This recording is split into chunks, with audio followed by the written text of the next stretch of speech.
The way I think that you build and promote these relationships with tribal and non-tribal communities, it starts with building relations. Number one, um, and and so it means that if you are an outsider, and that I would call like an academic researcher, an evaluator, maybe you're a teacher in a public school, you have to start kind of hanging out and building relations. You can't just come around when you want something. So you have to come in with the mindset that this community is of value to me and I'm here for the long run. You have to, even little things like just breathe and be patient. Don't wear a suit in there. Don't be all formal. The one beautiful thing I love about working with my Native communities is that I can bring in a stick of venison. I can tell a funny story about my family. They want to hear about you as a human being and a person. That building relations is the most important part before you get to the work that you got to do, because you have to build trust. And they want to know that you're going to take care of them, because there's such a history of raping and pillaging. You know, back in the day, it was human desecration of tribes and communities and the land and the resources. And today, it's much more about cultural and intellectual property. It's about not using people's data the wrong way. It's about saying, instead of asking them for something, saying, what can we do for you? This is the work that I do. Is there a need in your community? Just coming in a very humble way. I think it's important to, if you are an outsider to the community, that do you know someone?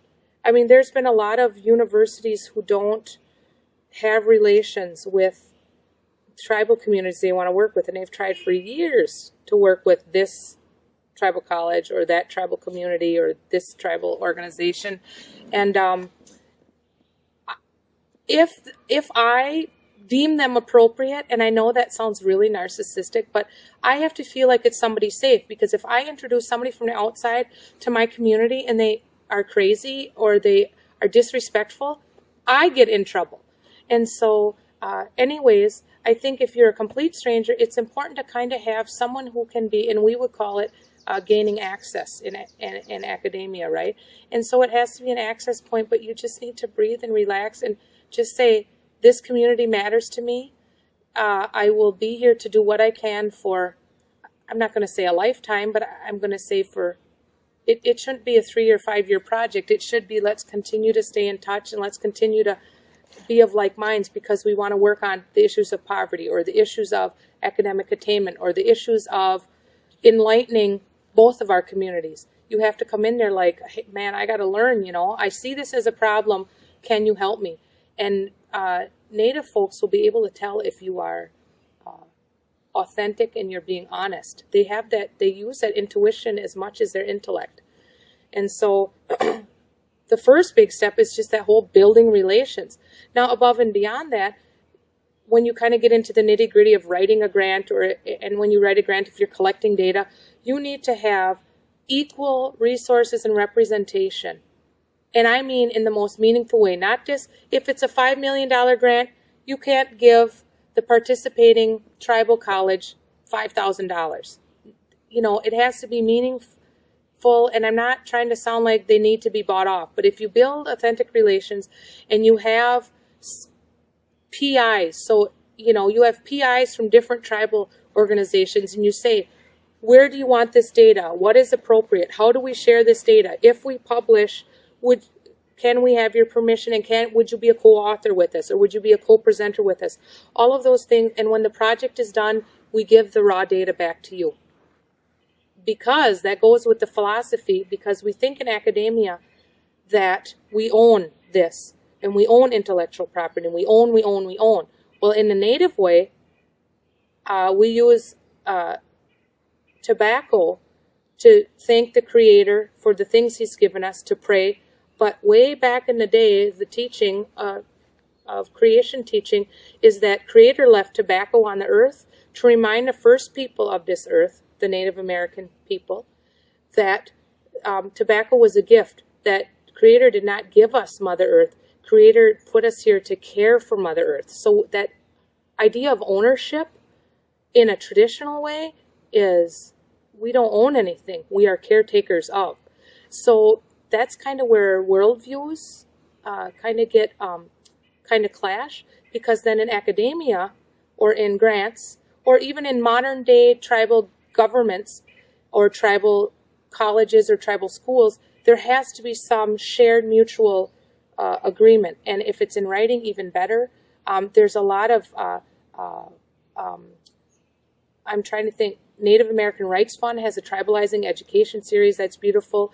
National Congress of American Indians Policy Research Center has awesome scholar forums every year. I was in the first one, and I was arguing this very thing, but I was arguing to tribes about you need to have policies and ordinances to protect your intellectual and cultural property. You need to fight for that, even though you can't grab it, as hard as you fight for gaming or land or repatriation of bones and bringing people home. It's very important that they do that, because those are your intellectual and your cultural and community resources. Those are huge, and with every elder that dies, those go away. So you got to make sure you protect that. Also, the National Congress of American Indians has a beautiful, you can go through professional development on culturally responsive indigenous research. So culturally based research practices. Very beautiful. I think Sarah Hicks was the original developer of that. I think she's a professor at Washington State University maybe, but she is excellent. And so that curriculum would also give you a lot of great ideas. But from a very basic practitioner level, build relations, come in and say, what can we do for you? Make sure that there is equal resources or authority. Think of the circle, not top down. And when you are working with data or presenting or publishing, you always run stuff by. You ask to be a collaborator and a partner in that process. And it's great you mentioned also the health field. And in my research about participatory action research, they tribal Aboriginal tribes in Canada. First Nations? Yes, First Nations in Canada had a much more deeper protocol in framework to work with Western universities. Mm-hmm. In a way that they have their own, and now Jeremy also mentioned that the Menominee Nation has their own IRB too. And it goes in front of the culture and it goes in front of the Menominee Language Culture Committee. And so they don't, now tribal, College of Menominee Nation has their own tribal college IRB.